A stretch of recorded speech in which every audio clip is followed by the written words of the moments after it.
बहुत बहुत स्वागत है। ਤਾਂ ਕਿਰਪਾ ਕਰਕੇ ਸਾਈਡਾਂ ਤੇ ਖੜੇ ਬੰਦੇ ਪਲੀਜ਼। ਪੰਜਾਬ ਸਰਕਾਰ ਪੰਜਾਬ ਦੇ ਆਮ ਲੋਕਾਂ ਦੀ ਸਰਕਾਰ ਹੈ ਤੇ ਹਰ ਆਮ ਨਾਗਰਿਕ ਨੂੰ ਚਾਹੇ ਉਹ ਕਿਸੇ ਵਰਗ ਦਾ ਉਹਨਾਂ ਨੂੰ ਬਰਾਬਰਤਾ ਦੇ ਹੱਕ ਤੇ ਉਹਨਾਂ ਨੂੰ ਸਹੂਲਤਾਂ ਪ੍ਰਦਾਨ ਪੰਜਾਬ ਸਰਕਾਰ ਵੱਲੋਂ ਕੀਤੀਆਂ ਜਾ ਰਹੀਆਂ ਹੈ ਕਿਉਂਕਿ ਪੰਜਾਬ ਦੇ ਲੋਕਾਂ ਦੀ ਸਰਕਾਰ ਹੈ। ਕਰਮਚਾਰੀਆਂ ਦਾ ਵਿਸ਼ਵਾਸ ਸਰਕਾਰ ਦੇ ਵਿੱਚ ਹੋਣਾ ਚਾਹੀਦਾ ਹੈ। ਉਹਦੇ ਵਾਸਤੇ ਅਸੀਂ ਕਰਮਚਾਰੀਆਂ ਦੇ ਪਹਿਲਾਂ ਡੀਏ ਵੀ ਦਿੱਤੇ ਹੈ, ਉਹਨਾਂ ਨੇ ਹੜਤਾਲ ਵਾਪਸ ਲਈ ਹੈ, ਉਹਦੇ ਲਈ ਉਹਨਾਂ ਦਾ ਧੰਨਵਾਦੀ ਹਾਂ। ਤੇ ਅੱਜ ਇੱਕ ਅਹਿਮ ਫੈਸਲਾ ਕਰਕੇ ਪੰਜਾਬ ਸਰਕਾਰ ਦੀ ਕੈਬਨਿਟ ਨੇ 36,000 ਇੰਪਲਾਈਜ਼ ਨੂੰ ਪੱਕੇ ਕਰਨ ਦਾ ਫੈਸਲਾ ਕੀਤਾ ਹੈ। ਇਹਦੀ ਡਿਟੇਲਸ ਅਸੀਂ ਵਿਧਾਨ ਸਭਾ ਦੇ ਵਿੱਚ ਇੱਕ ਬਿੱਲ ਦੇ ਰਾਹੀਂ ਲਿਆ ਕੇ ਤੁਹਾਨੂੰ ਦੇਵਾਂਗੇ। ਸੋ ਇਹ ਕਰਮਚਾਰੀਆਂ ਲਈ ਇੱਕ ਬਹੁਤ ਬੜਾ ਤੋਹਫਾ ਹੈ ਕਿ ਅਸੀਂ 36,000 ਕਰਮਚਾਰੀਆਂ ਨੂੰ ਪੱਕਾ ਕਰਨ ਜਾ ਰਹੇ ਹਾਂ। ਇਸ ਦੇ ਨਾਲ ਹੀ ਪੰਜਾਬ ਦੇ ਵਿੱਚ ਜਿਹੜੇ ਡੀਸੀ ਰੇਟ ਹੈ ਉਹ ਘੱਟ ਹੈ, ਜਿਹਦੇ ਨਾਲ ਤਨਖਾਹਾਂ ਘੱਟ ਮਿਲ ਰਹੀਆਂ। ਪੰਜਾਬ ਸਰਕਾਰ ਨੇ ਇਕੱਲੇ ਸਰਕਾਰੀ ਕਰਮਚਾਰੀਆਂ ਦੇ ਨਹੀਂ, ਪ੍ਰਾਈਵੇਟ ਦੇ ਵੀ ਮਿਨੀਮਮ ਵੇਜ ਹੈ ਜਿਹੜੇ ਉਹ ਵਧਾਉਣ ਦਾ ਫੈਸਲਾ ਕੀਤਾ ਹੈ ਤੇ 415 ਰੁਪਏ 99 ਪੈਸੇ ਪੰਜਾਬ ਸਰਕਾਰ ਜਿਹੜਾ ਰੇਟ ਹੈ 1 ਮਾਰਚ 2020 ਤੋਂ ਪਿੱਛੇ ਤੋਂ ਵਧਾਉਣ ਜਾ ਰਹੀ ਹੈ। ਵਧਾ ਦਿੱਤੇ, ਮਤਲਬ ਕੈਬਨਿਟ 'ਚ ਪਾਸ ਹੋ ਗਿਆ ਹੈ ਤੇ ਇਹਦੇ ਨਾਲ 1 ਮਾਰਚ ਤੋਂ ਲੈ ਕੇ ਅੱਜ ਤੱਕ ਦੇ ਡੀਸੀ ਰੇਟ ਮਿਨੀਮਮ ਵੇਜ ਹੈ ਜਿਹੜੇ ਉਹਦੇ ਬਕਾਏ ਵੀ ਮਿਲਣਗੇ ਤੇ ਅੱਗੇ ਨੂੰ ਵੀ ਜਿਹੜਾ 415 ਰੁਪਈਆ ਰੇਟ ਹੈ ਮਿਨੀਮਮ ਵੇਜ ਹੈ ਉਹ ਵੱਧ ਜਾਏਗਾ। ਇਹਦੇ ਨਾਲ ਆਊਟਸੋਰਸ ਖਾਸ ਤੌਰ ਤੇ ਜਿਹੜੇ ਜਿੰਨੇ ਮੁਲਾਜ਼ਮ ਹੈ ਜਾਂ ਫੈਕਟਰੀਆਂ ਦੇ ਵਿੱਚ ਜਿੰਨੇ ਮੁਲਾਜ਼ਮ ਲੱਗੇ ਹੋਏ ਆ, ਕੰਮ ਕਰਦੇ ਆ, ਪ੍ਰਾਈਵੇਟ ਕੰਮ ਕਰਦੇ ਆ, ਉਹਨਾਂ ਨੂੰ ਫਾਇਦਾ ਹੋਏਗਾ। ਜਿਹੜੀ ਸਾਡੀ ਸੋਚ ਸੀ ਕਿ ਬਹੁਤ ਘੱਟ ਤਨਖਾਹ ਮਿਲਦੀ ਹੈ ਉਸ ਨੂੰ ਅਸੀਂ ਆਪਣੀ ਨੂੰ ਅੱਗੇ ਵਧਾ ਕੇ ਤਨਖਾਹ ਵਧਾਈ ਹੈ। ਪੰਜਾਬ ਦੇ ਵਿੱਚ ਹਮੇਸ਼ਾ ਇਹ ਗੱਲ ਰਹੀ ਹੈ ਕਿ ਰੇਤ ਮਾਫੀਏ ਦਾ ਰਾਜ ਹੈ। ਤੁਸੀਂ ਕਿਸੇ ਦਰਿਆ ਤੇ ਚਲੇ ਜਾਓ, ਪਹਿਲਾਂ ਜਿਹੜਾ ਰੇਤਾ 16 ਰੁਪਏ ਤੋਂ ਲੈ ਕੇ 22 ਰੁਪਏ ਤੱਕ ਨਦੀ ਜਾਂ ਦਰਿਆਵਾਂ ਦੇ ਵਿੱਚ ਵਿਕਦਾ ਸੀ, ਹਾਲਾਂਕਿ ਰੇਟ 9 ਰੁਪਏ ਸੀ। ਅੱਜ ਸਰਕਾਰੀ ਰੇਟ 9 ਰੁਪਏ ਹੈ। ਐਸੀ ਆਪਣੀ ਸਰਕਾਰ ਆਉਣ ਤੋਂ ਬਾਅਦ ਬਿਲਕੁਲ ਸਿੱਧਾ ਕਰਤਾ ਕੰਮ। ਤੁਸੀਂ ਕਿਸੇ ਦਰਿਆ ਤੇ ਚਲੇ ਜਾਓ, ਅੱਜ 9 ਰੁਪਏ ਰੇਟਾ ਮਿਲ ਰਿਹਾ, ਲੇਕਿਨ ਇਹ ਵੀ ਮਹਿੰਗਾ ਹੈ। ਇਸ ਕਰਕੇ ਅੱਜ ਅਸੀਂ ਫੈਸਲਾ ਕੀਤਾ ਹੈ ਕਿ ਹਰ ਦਰਿਆ ਜਾਂ ਖੱਡ ਤੇ ਰੇਤੇ ਦਾ ਰੇਟ 5 ਰੁਪਏ 50 ਪੈਸੇ ਹੋਏਗਾ। ਇਹਦੇ ਵਿੱਚ ਇਹ ਵੀ ਸਰਕਾਰ ਦੇ ਸਾਰੇ ਪੈਸੇ ਨਹੀਂ ਹੈ ਜਾਂ ਠੇਕੇਦਾਰ ਦੇ ਨਹੀਂ ਹੈ, ਇਹਦੇ ਵਿੱਚ ਜ਼ਿਮੀਂਦਾਰ ਜਿਹਦੀ ਜ਼ਮੀਨ ਦਰਿਆ, ਕਿਉਂਕਿ ਦਰਿਆ ਹੈ ਜਿਹੜਾ ਉਹ 90% ਜਾਂ 80% ਜ਼ਿਮੀਂਦਾਰਾਂ ਦਾ ਹੈ, ਉਹਦੀ ਮਾਲਕੀਤ ਜ਼ਿਮੀਂਦਾਰਾਂ ਦੀ ਹੈ। ਜਿਹਦੀ ਜ਼ਮੀਨ ਆ ਉਹ ਵੀ ਪੈਸੇ ਭਾਲਦਾ ਹੈ, ਉਹਨੂੰ ਵੀ ਪਹਿਲਾ ਰੇਟ ਮਿਲਦਾ ਹੈ। ਇਹਦੇ ਜ਼ਿਮੀਂਦਾਰ ਦੇ ਪੈਸੇ ਵੀ ਹੋਣਗੇ, ਇਹਦੇ ਵਿੱਚ ਭਰਾਈ ਵੀ ਹੋਏਗੀ। ਜਿਹੜੀ ਭਰਾਈ ਆ ਉਹ ਵੀ 5.5 ਰੁਪਏ 'ਚ ਹੋਏਗੀ।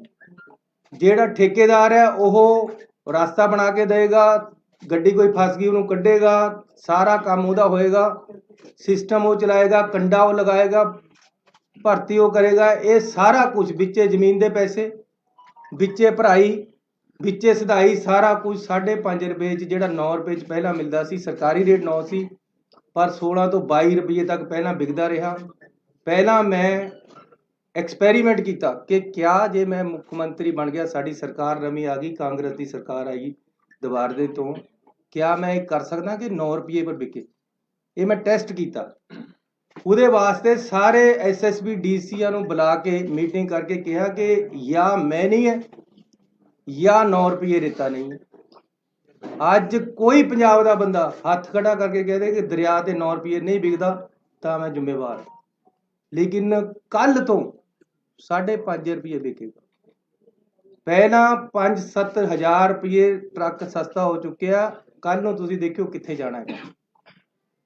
ਲੇਕਿਨ ਮੈਂ ਕਲੀਅਰ ਕਰ ਦੇਣਾ ਚਾਹੁੰਦਾ, ਕਈਆਂ ਨੂੰ ਕਨਸੈਪਟ ਦੇ ਵਿੱਚ ਕਲੈਰਿਟੀ ਨਹੀਂ ਹੁੰਦੀ ਪਿੰਡਾਂ ਦੇ ਵਿੱਚ, ਇਹ ਦਰਿਆ ਦੇ ਉੱਪਰ ਦਾ ਰੇਟ ਹੈ।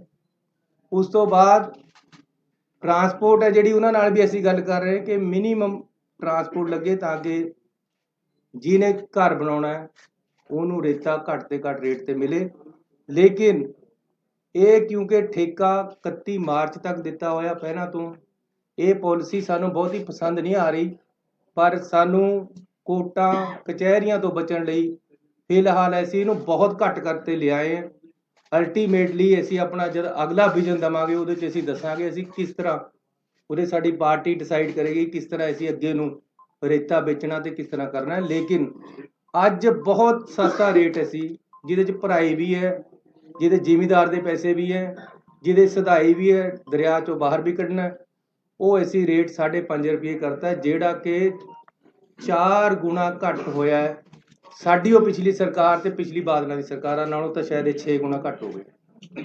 ਸੋ ਇੱਕ ਵੱਡੀ ਰਾਹਤ ਦਿੱਤੀ। ਨਾਲ ਅੱਗੇ ਕਿਹਾ ਹੈ ਕਿ ਜ਼ਿਮੀਂਦਾਰ ਆਪਣੇ ਖੇਤ 'ਚੋਂ ਟਰਾਲੀ ਵੀ ਪਟਾਉਂਦਾ ਹੈ ਇੱਕ ਮਿੱਟੀ ਦੀ, ਜਾ ਕੇ ਜੀਪਾਂ ਲੈ ਕੇ ਖੜ ਜਾਂਦੇ ਕਿ ਜੀ ਲਿਆਓ ਰਿਓਲਟੀ।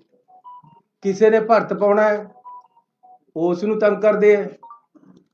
ਐਸੀ ਇਹ ਕਰਤਾ ਹੈ ਕਿ ਮਿੱਟੀ ਕੋਈ ਜ਼ਿਮੀਂਦਾਰ ਆਪਣੇ ਖੇਤ 'ਚੋਂ ਪਟਾਉਂਦਾ ਹੈ। ਦੇਖੋ ਮੈਂ ਪਿੰਡਾਂ ਦੇ ਵਿੱਚ ਜਾਂਦਾ ਰਹਿੰਦਾ ਹੈ, ਪਿੰਡਾਂ 'ਚ ਕਿਹਾ ਕਿਸੇ ਨੇ ਵਿਆਹ ਕਰਨਾ ਹੈ ਤਾਂ ਤੰਗੀ ਹੁੰਦੀ ਹੈ, ਅਗਲਾ 2 ਫੁੱਟ ਮਿੱਟੀ ਚੁਕਾ ਦਿੰਦਾ ਹੈ, ਸਾਡੀ ਰਾਇਲਟੀ ਵਾਲੇ ਅੱਧੇ ਪੈਸੇ ਲੈ ਲੈਂਦੇ ਜਾ ਕੇ। ਹੁਣ ਅਸੀਂ ਬਿਲਕੁਲ ਕਲੀਅਰ ਕਰਤਾ ਹੈ ਕਿ ਕੋਈ ਜ਼ਿਮੀਂਦਾਰ ਆਪਣੀ 3 ਫੁੱਟ ਤੱਕ ਮਿੱਟੀ ਚੁਕਾਵੇ, ਕੋਈ ਪੈਸਾ ਨਹੀਂ ਲੈਣਾ ਕਿਸੇ ਨੇ, ਨਾ ਹੀ ਜਾਣਾ ਹੈ, ਨਾ ਕੋਈ ਮਨਜ਼ੂਰੀ ਦੀ ਲੋੜ ਹੈ। ਤੇ ਨਾਲ ਦੀ ਨਾਲ ਇੱਟਾਂ ਬੜੀਆਂ ਮਹਿੰਗੀਆਂ ਹੋ ਰਹੀਆਂ, ਉਹਦਾ ਇੱਕ ਬੜਾ ਕਾਰਨ ਇਹ ਹੈ ਕਿ ਉਹ ਮਾਈਨਿੰਗ ਪਾਲਿਸੀ ਲੱਗ ਜਾਂਦੀ ਉਹਦੇ ਤੇ, ਜਦੋਂ ਭੱਠੇ ਵਾਲਾ ਮਿੱਟੀ ਚੱਕਦਾ ਹੈ, ਜ਼ਿਮੀਂਦਾਰ ਤੋਂ ਭੱਠੇ ਵਾਲਾ ਮਿੱਟੀ ਲੈਂਦਾ, ਜ਼ਿਮੀਂਦਾਰ ਨੂੰ 4 ਪੈਸੇ ਆ ਜਾਂਦੇ 1 ਫੁੱਟ ਦੇ, ਲੇਕਿਨ ਅੱਧੇ ਪੈਸੇ ਮਾਈਨਿੰਗ ਵਾਲੇ ਲੈ ਜਾਂਦੇ। ਅੱਜ ਅਸੀਂ ਇਹ ਫੈਸਲਾ ਕਰ ਲਿਆ ਕਿ ਭੱਠਿਆਂ ਨੂੰ ਮਾਈਨਿੰਗ ਪਾਲਿਸੀ ਤੋਂ ਬਾਹਰ ਕਰ ਦੇਣਾ, ਜਿਹਦੇ ਨਾਲ ਭੱਠਾ ਵਾਲਾ ਜ਼ਿਮੀਂਦਾਰ ਨਾਲ ਸਿੱਧਾ ਕੰਟਰੈਕਟ ਕਰਕੇ ਉਦੋਂ ਮਿੱਟੀ ਲੈ ਲਵੇ, ਵਿੱਚ ਠੇਕੇਦਾਰੀ ਸਿਸਟਮ ਜਾਂ ਮਾਫੀਆ ਜਾਂ ਮਾਈਨਿੰਗ ਕੁਛ ਨਹੀਂ, ਫਰੀ ਹੋ ਗਿਆ ਇਹ ਕੰਮ ਪੰਜਾਬ 'ਚ ਅੱਜ ਤੋਂ ਬਾਅਦ। ਵੈਸੇ ਤਾਂ ਅਸੀਂ ਕਾਫੀ ਦਿਨਾਂ ਤੋਂ ਕਰ ਚੁੱਕੇ ਹਾਂ, ਲੇਕਿਨ ਅੱਜ ਤੋਂ ਬਾਅਦ ਤਾਂ ਜੇ ਕੋਈ ਮਿੱਟੀ ਵਾਲਾ ਭਰਤ ਪਾਉਣ ਜ਼ਿਮੀਂਦਾਰ ਮਿੱਟੀ ਚੁਕਾਉਂਦਾ ਕੋਈ ਤੰਗ ਕਰੇਗਾ ਤਾਂ ਮੈਂ ਜ਼ਿੰਮੇਵਾਰ ਹਾਂ, ਮੇਰਾ ਗਲਾ ਕੱਟਿਓ। ਜੇ 5.5 ਰੁਪਏ ਤੋਂ 1 ਪੈਸਾ ਵੀ ਰੇਤਾ ਵੱਧ ਵਿਕੇ ਤਾਂ ਮੈਂ ਜ਼ਿੰਮੇਵਾਰ ਹਾਂ। ਪਹਿਲਾਂ ਮੈਨੂੰ ਬਹੁਤ ਬੰਦੇ ਕਹਿੰਦੇ ਸੀ ਇਹ 9 ਰੁਪਏ ਵੀ ਨਹੀਂ ਤੁਸੀਂ ਕਰ ਸਕਦੇ, ਜੇ ਤਾਂ ਬਹੁਤ ਬੰਦੇ ਇਨਵੋਲਵ ਹੈ ਇਹਦੇ 'ਚ, ਪੁਲਿਸ ਇਨਵੋਲਵ ਹੈ ਇਹਦੇ 'ਚ, ਫਲਾਣਾ ਇਨਵੋਲਵ ਹੈ ਇਹਦੇ 'ਚ, ਢਿਮਕਾ 9 ਰੁਪਏ ਵਿਕ ਰਿਹਾ। ਇੰਪਲੀਮੈਂਟੇਸ਼ਨ ਜਿਹੜਾ ਲੀਡਰ, ਜਿਹੜੀ ਸਰਕਾਰ, ਜਿਹੜੀ ਪਾਰਟੀ ਰਾਜ ਨੂੰ ਚਲਾ ਰਹੀ ਹੈ ਉਹਦੀ ਵਿਲ ਤੇ ਹੈ। ਇਹ ਮੈਂ ਪਿਛਲੇ ਮੁੱਖ ਮੰਤਰੀਆਂ ਨੂੰ ਵੀ ਕਿਹਾ ਸੀ, ਜੇ ਸਾਡੀ ਕੈਬਨਿਟ, ਸਾਡਾ ਪਾਰਟੀ, ਸਾਡਾ ਮੁੱਖ ਮੰਤਰੀ ਚਾਹੁੰਦਾ ਕਿ ਜੀ ਇੰਪਲੀਮੈਂਟੇਸ਼ਨ ਕਾਨੂੰਨ ਦੀ ਹੋਵੇ ਤਾਂ ਹੁੰਦੀ ਹੈ। ਚੰਡੀਗੜ੍ਹ ਦੇ ਵਿੱਚ ਵੜਦੇ ਸਾਰੇ ਅਸੀਂ ਦੇਖਣ ਲੱਗ ਜਾਂਦੇ ਬੈਲਟ ਕਿੱਥੇ ਹੈ, ਇੰਪਲੀਮੈਂਟੇਸ਼ਨ ਹੈ ਚੰਡੀਗੜ੍ਹ 'ਚ ਕਾਨੂੰਨ ਦੀ। ਪੰਜਾਬ ਦੇ ਵਿੱਚ ਜੇ ਰੇਤਾ ਵੱਧ ਵਿਕਦਾ ਹੈ ਤਾਂ ਇੰਪਲੀਮੈਂਟੇਸ਼ਨ ਨਹੀਂ ਸੀ, ਵੰਡ ਕੇ ਖਾ ਰਹੇ ਸੀ ਉੱਪਰਲਾ ਪੈਸਾ। ਐਸੀ ਬਿਲਕੁਲ ਸਿੱਧਾ ਕਰਤਾ ਕੰਮ, ਕਿਸੇ ਦਰਿਆ ਪਰ ਚਲੇ ਜਾਓ, ਹੁਣ ਜੇ ਕਿਤੇ ਟਰਾਲੀਆਂ ਭਰ ਹੋ ਰਹੀਆਂ, ਕਿਤੇ ਮਿੱਟੀ ਚੱਕ ਹੋ ਰਹੀ ਹੈ ਤਾਂ ਉਹ ਮਾਫੀਆ ਨਹੀਂ ਹੈ, 5.5 ਰੁਪਏ 'ਚ ਵਿਕੇਗਾ ਔਰ ਸਹੀ ਰੇਟ ਦੇ ਵਿੱਚ ਵਿਕੇਗਾ। ਅਸੀਂ ਇਹ ਕਰਾਂਗੇ ਕਿ ਜਿੱਥੇ ਪਾਣੀ ਨਹੀਂ ਆਉਂਦਾ ਉੱਥੇ ਰੇਤਾ ਨਹੀਂ ਚੱਕਣਾ, ਕਿਉਂਕਿ ਉੱਥੇ ਫਿਰ ਖਦਾਨੇ ਬਣਨੇ, ਪਾਣੀ ਨੇ ਉਹਨੂੰ ਰੀਚਾਰਜ ਤਾਂ ਕਰਨਾ ਨਹੀਂ ਰੇਤੇ ਨੂੰ। ਇਸ ਕਰਕੇ ਜਿੱਥੇ ਜਿੱਥੇ ਪਾਣੀ ਆਉਂਦਾ, ਦਰਿਆਵਾਂ ਦੇ ਆਲਰੇਡੀ ਖੱਡਾਂ ਤੈਅ ਹੈ, ਹੋਰ ਵੀ ਕਰਾਂਗੇ, ਲੇਕਿਨ ਸਸਤਾ ਔਰ ਸਹੀ ਰੇਟ ਤੇ ਰੇਤਾ ਪਿੰਡਾਂ 'ਚ ਮਿਲੇਗਾ। ਮਿੱਟੀ ਦਾ ਕੋਈ ਮਾਫੀਆ ਨਹੀਂ ਹੋਏਗਾ, ਪੱਠੇ ਵਾਲਿਆਂ ਨੂੰ ਕੋਈ ਤੰਗ ਨਹੀਂ ਕਰੇਗਾ। ਇਸ ਤੋਂ ਇਲਾਵਾ ਇੱਕ ਫੈਸਲਾ ਅਸੀਂ ਹੋਰ ਅਹਿਮ ਲਿਆ ਕਿ ਜਿਹੜੇ ਪੰਜਾਬ ਦੇ ਇੰਸਟੀਟਿਊਸ਼ਨਲ ਟੈਕਸ ਪੰਜਾਬ ਤੇ ਲੱਗਿਆ ਹੋਇਆ ਸੀ, Punjab institutional and other buildings tax 2011 ਤੋਂ ਸੀ। ਉਸ ਦਿਨ ਮੈਨੂੰ, ਜਿਸ ਦਿਨ ਅਸੀਂ ਗਏ ਲੁਧਿਆਣੇ, ਉਸ ਦਿਨ ਅਸੀਂ ਅਨਾਉਂਸ ਕੀਤਾ ਸੀ, ਅੱਜ ਕੈਬਨਿਟ ਨੇ ਪਾਸ ਕਰ ਦਿੱਤਾ। 2012 ਤੋਂ ਜਿੰਨਾ ਟੈਕਸ ਬਣਦਾ ਸੀ ਅਸੀਂ ਉਹ ਮਾਫ ਕਰ ਦਿੱਤਾ ਹੈ। ਅੱਗੇ ਨੂੰ ਵੀ ਇਹ ਟੈਕਸ ਹੈ ਜਿਹੜਾ ਪੰਜਾਬ ਤੇ ਨਹੀਂ ਲੱਗੇਗਾ। ਇਸ ਤੋਂ ਇਲਾਵਾ ਅਸੀਂ ਵਨ ਟਾਈਮ ਸੈਟਲਮੈਂਟ ਜਿਹੜੀ ਕੰਪਾਊਂਡੇਬਲ ਬਿਲਡਿੰਗਸ ਹੈਗੀਆਂ, ਜਿਹੜੀਆਂ ਸ਼ਹਿਰਾਂ ਦੇ ਵਿੱਚ ਇਹ ਵੱਡੀ ਰਾਹਤ ਦੇ ਰਹੇ ਹੈ ਕਿ ਜਿਹੜੀਆਂ ਬਿਲਡਿੰਗਾਂ ਬਣ ਗਈਆਂ ਉਹਦੇ ਪਰ ਕਿਸੇ ਨੇ ਚਵਾਰਾ ਪਾ ਲਿਆ, ਕਿਸੇ ਨੇ ਹਾਈਟ ਜ਼ਿਆਦਾ ਵਧਾ ਲਈ ਜਾਂ ਕਿਸੇ ਨੇ ਬਾਹਰ ਨੂੰ ਥੋੜਾ ਬਹੁਤਾ ਕੱਢ ਲਿਆ। ਜਿਹੜਾ ਕੁਝ ਕੰਪਾਊਂਡੇਬਲ ਹੈ ਉਹਨਾਂ ਨੂੰ ਅਸੀਂ ਰੇਟ ਵੀ ਘਟਾ ਦਿੱਤੇ ਹੈ 25%।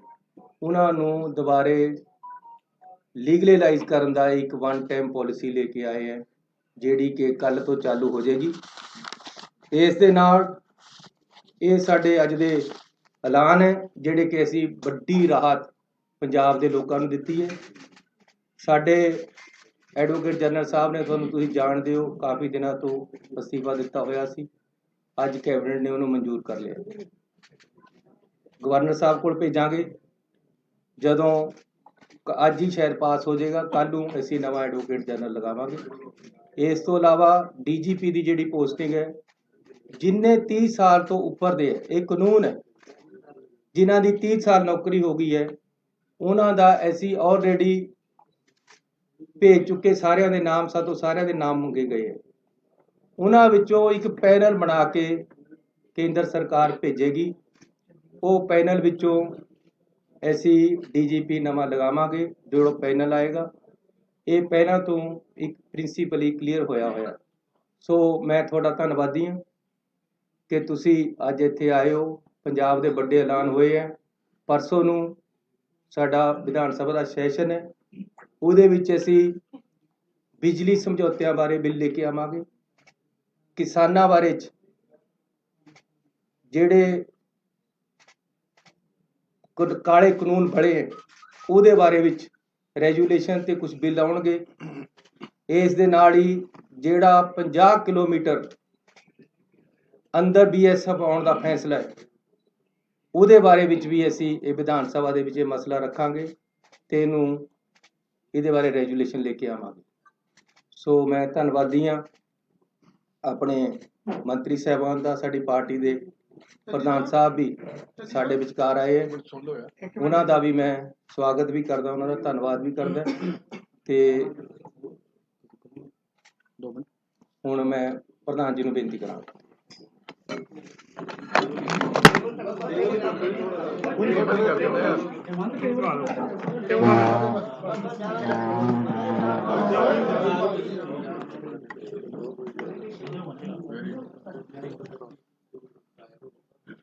प्यारे दोस्तों, मुख्यमंत्री साहब, मेरे बहुत रिस्पैक्टेड कलीग्स, मैं ਵਧਾਈ ਦਿੰਦਾ CM ਸਾਹਿਬ ਨੂੰ ਕਿ ਮੇਰੀ ਮਨ ਦੀ ਬਹੁਤ ਵੱਡੀ ਤਾਂਘ ਸੀ ਇਹ ਕਿ ਰੇਤੇ ਦੇ ਰੇਟ ਫਿਕਸ ਹੋਣ। ਮੈਂ ਪਹਿਲੇ ਦਿਨ ਤੋਂ ਕਹਿਣਾ, ਜਿਸ ਦਿਨ ਰੇਤੇ ਦੇ ਰੇਟ ਫਿਕਸ ਹੋਣਗੇ ਮਾਫੀਆ ਉਸੇ ਦਿਨ ਮਰ ਜਾਏਗਾ। ਅਗਰ ਤੁਸੀਂ ਸ਼ਰਾਬ ਵੀ ਵੇਚਦੇ ਹੋ, ਬੋਤਲ ਦੇ ਉੱਤੇ ਰੇਟ ਹੁੰਦਾ। ਰੇਟ ਜਦੋਂ ਫਿਕਸ ਨਹੀਂ ਹੁੰਦਾ, ਸਪਲਾਈ ਤੇ 170 ਸਾਲ ਦੀ ਪਈ ਹੈ ਪੰਜਾਬ 'ਚ, ਸਪਲਾਈ ਰੋਕ ਦਿੱਤੀ ਜਾਂਦੀ ਹੈ। ਔਰ ਜਿਹੜੀ ਟਰਾਲੀ ਮੈਂ ਰਿਕਮੈਂਡ ਕਰਦਾ ਸੀਗਾ 1000 ਰੁਪਏ ਨੂੰ, ਕਿਉਂਕਿ ਟਰਾਲੀ ਦਾ ਰੇਟ ਫਿਕਸ ਹੋਣਾ ਚਾਹੀਦਾ। 1200, 1000, 1300, ਉਹ 5000 ਦੀ ਵੀ ਵਿਕੀ ਹੈ, ਉਹ 10000 ਦੀ ਵੀ ਵਿਕੀ ਹੈ। ਔਰ ਇਹ ਸਟੇਟ ਦਾ ਰਿਸੋਰਸ ਹੈ। ਜਿਹੜੀਆਂ ਅਮੈਨਿਟੀਜ਼ ਅੱਜ CM ਸਾਹਿਬ ਦੇ ਰਹੇ ਨੇ, ਇਹ ਵਧਾਈ ਦੇ ਪਾਤਰ ਨੇ, ਪਰ ਇਹਨਾਂ ਅਮੈਨਿਟੀਜ਼ ਨੂੰ ਸਸਟੇਨ ਕਰਨ ਦੇ ਲਈ ਸਟੇਟ ਦੇ ਖਜ਼ਾਨੇ 'ਚ ਬਲ ਚਾਹੀਦਾ।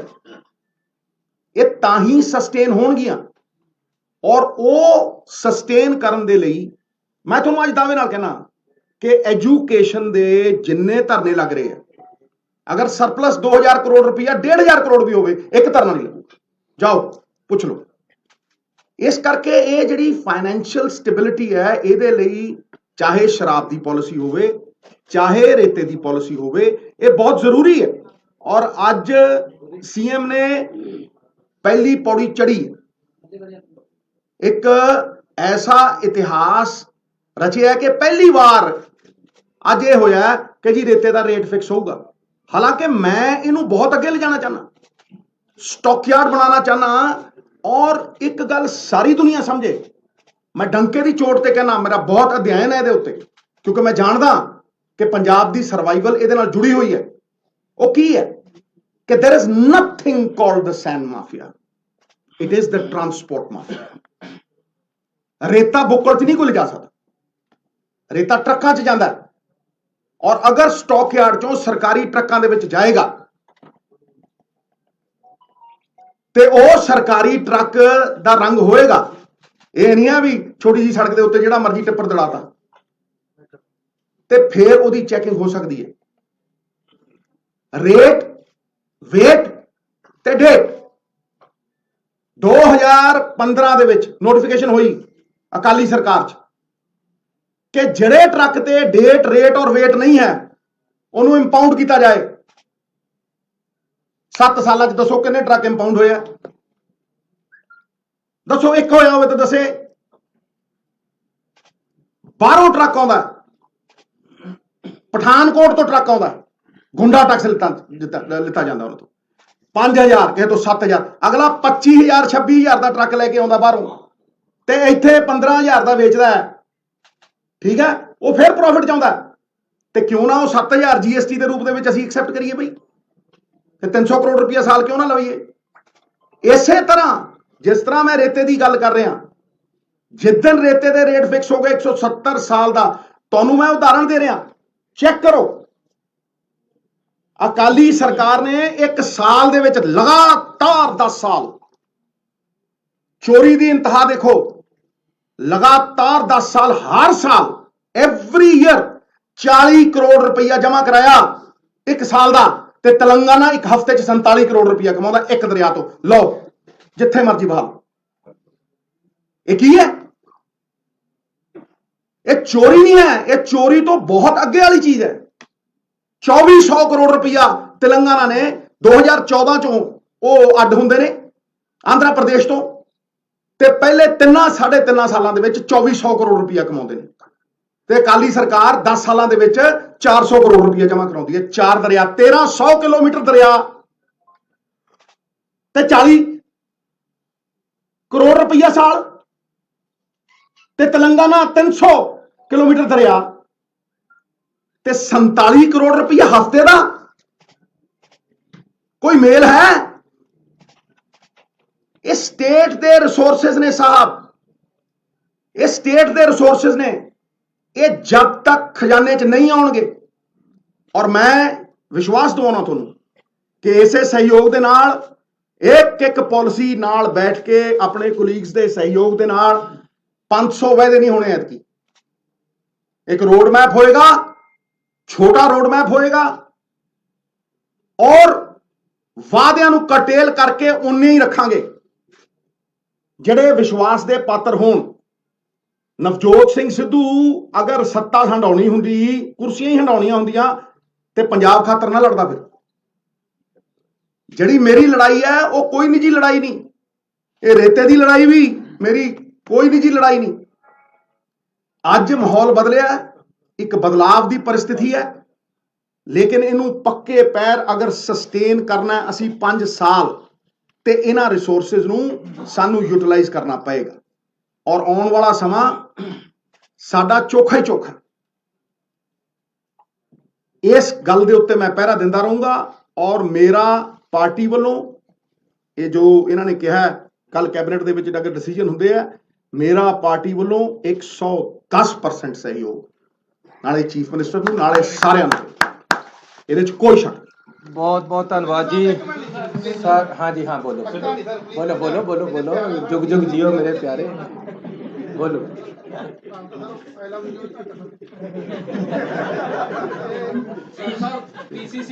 जे प्रेस ते सरकार ते ओपोजिशन सारे जाने सूबे वास्ते तकड़े होके काम करिए।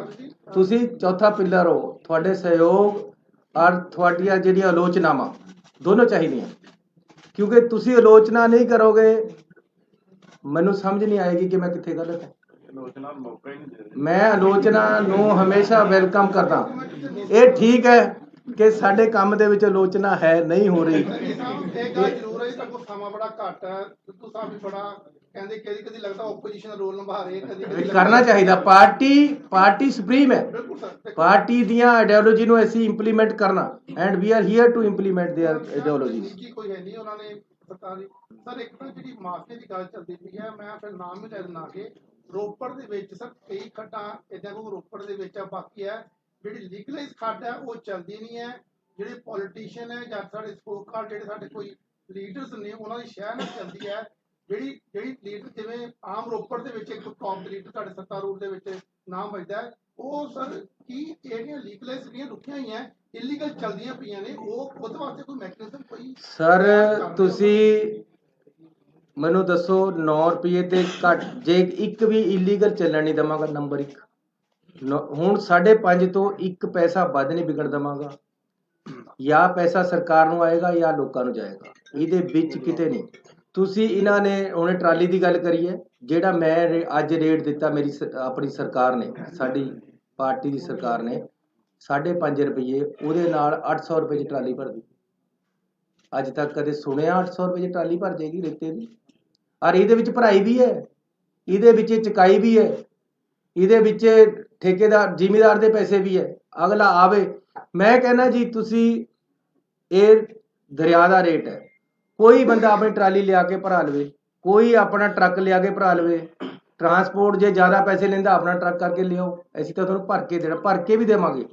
ਜੇ ਅਗਲਾ ਆਪਣੀ ਜੇਸੀਬੀ ਨਾਲ ਭਰਦਾ ਆ ਕੇ ਤਾਂ 1 ਰੁਪਿਆ ਸੈਂਕੜਾ ਭਰਾਈ ਦਾ ਰੇਟ ਹੈ ਉਹ ਘੱਟ ਹੋ ਜਾਏਗਾ। ਸੋ ਬਹੁਤ ਹੀ ਲਿਬਰਲ ਔਰ ਲੋਕਾਂ ਦੇ ਪੱਖੀ ਐਸੀ ਪਾਲਿਸੀ ਲੈ ਕੇ ਆਏ ਹੈ।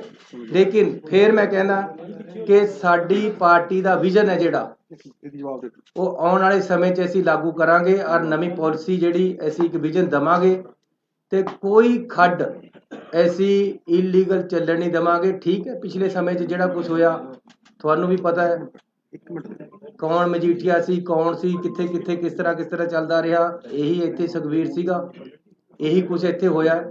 ਲੇਕਿਨ ਭਰਾਵੋ ਇੱਕ ਗੱਲ ਦੱਸ ਦੇਣਾ, ਹੁਣ ਲੋਕਾਂ ਦੀ ਸਰਕਾਰ ਹੈ। ਮੈਂ ਲੋਕਾਂ ਨੂੰ ਕਹਿ ਦੇਣਾ ਕਿ ਆਪਣਾ ਮੋਬਾਈਲ ਲੈ ਕੇ ਖੜ ਜਾਓ, ਉੱਥੇ ਮੇਰੇ ਨੌਜਵਾਨ ਮੁੰਡੇ ਖੜਨਗੇ। ਪੁਲਿਸ ਵਾਲਿਆਂ ਨੂੰ ਕਹਿਤਾ ਜਾਂ ਤੁਸੀਂ ਨਹੀਂ ਜਾਂ ਮੈਂ ਨਹੀਂ। ਨੌਜਵਾਨ ਮੁੰਡਾ ਇੱਕ ਮੈਨੂੰ ਕੋਈ ਵੀਡੀਓ ਪਾ ਦੇਵੇ ਕਿ ਜੀ ਨੇ ਮੇਰੇ ਤੇ 5.5 ਨਹੀਂ 5 ਰੁਪਏ 60 ਪੈਸੇ ਲਏ, ਜਾਂ ਉਹ ਨਹੀਂ ਆ ਮੈਂ। ਬਹੁਤ ਧੰਨਵਾਦ। ਮੈਂ ਇਸ ਗੱਲ ਦਾ ਜਵਾਬ ਦੇਣਾ, ਇਸ ਗੱਲ ਦਾ ਜਵਾਬ ਦੇਣਾ, ਮੈਂ ਤੁਹਾਨੂੰ ਜਵਾਬ ਦੇਣਾ। ਮੈਂ ਦੇਖੋ ਰੋਪੜ ਕੀ ਹੋ ਰਿਹਾ ਕੀ ਨਹੀਂ ਹੋ ਰਿਹਾ ਨਿੱਜੀ ਤੌਰ ਦੇ ਉੱਤੇ ਇਹ ਤੁਸੀਂ ਤਹਿਕੀਕਾਤ ਕਰੋ, ਜੇ ਪ੍ਰੂਫ ਹੈਗਾ ਤਾਂ ਦਿਓ, ਠੀਕ ਹੈ। ਮੈਂ ਤੁਹਾਨੂੰ ਇੰਨਾ ਕਹਿਣਾ ਚਾਹੁੰਦਾ ਔਰ ਡੰਕੇ ਦੀ ਚੋਟ ਤੇ ਕਹਿਣਾ ਚਾਹੁੰਦਾ, ਇਹ ਜੋ ਕੁਝ ਸ਼ਰਾਬ 'ਚ ਹੋਇਆ, ਜੋ ਕੁਝ ਰੇਤੇ 'ਚ ਹੋਇਆ, ਇਹ ਇੱਕ ਕਾਰਟਲ ਕਰਕੇ ਹੋਇਆ। ਕਾਰਟਲ ਠੇਕੇਦਾਰੀ 'ਚ ਬਣਦਾ। ਜਿੱਥੇ ਜਿੱਥੇ 35,000 ਕਰੋੜ ਰੁਪਏ ਕਮਾਏ ਗਏ, ਜਿੱਥੇ ਜਿੱਥੇ 3 ਸਾਲਾਂ ਦੇ ਵਿੱਚ 2,500 ਕਰੋੜ ਰੁਪਏ ਕਮਾਏ ਗਏ 300 ਕਿਲੋਮੀਟਰ ਦਰਿਆ ਚੋਂ, ਉੱਥੇ ਸਟੇਟ ਓਨਡ ਸੀ, ਉਹ ਉੱਥੇ ਕਾਰਪੋਰੇਸ਼ਨ ਸੀ। ਮੈਂ ਤੁਹਾਡੀ ਗੱਲ ਦਾ ਜਵਾਬ ਦੇ ਰਿਹਾ। ਸਵਾਲ ਇਹ ਹੈ ਕਿ ਮਹਾਰਾਜ ਪਾਪੀ ਨਹੀਂ ਮਾਰਨੇ, ਪਾਪ ਮਾਰਨਾ। ਇੱਕ ਸਿਸਟਮ ਐਸਾ ਹੈ ਜਿਹੜਾ ਕਹਿੰਦਾ ਆ ਹੁਣ ਮੇਰੇ ਨਾਲ ਰਲ, ਜਦੋਂ ਤੂੰ ਚੋਰ ਹੋ ਗਿਆ ਤੇ ਤੈਨੂੰ ਨਾਲ ਰਲਾਵਾਂਗਾ। ਸੁਣੋ ਮੈਂ ਮੇਰੀ ਗੱਲ ਪੂਰੀ ਕਰਨੇ ਮਿੱਤਰਾ, ਪੂਰੀ ਕਰਨੇ।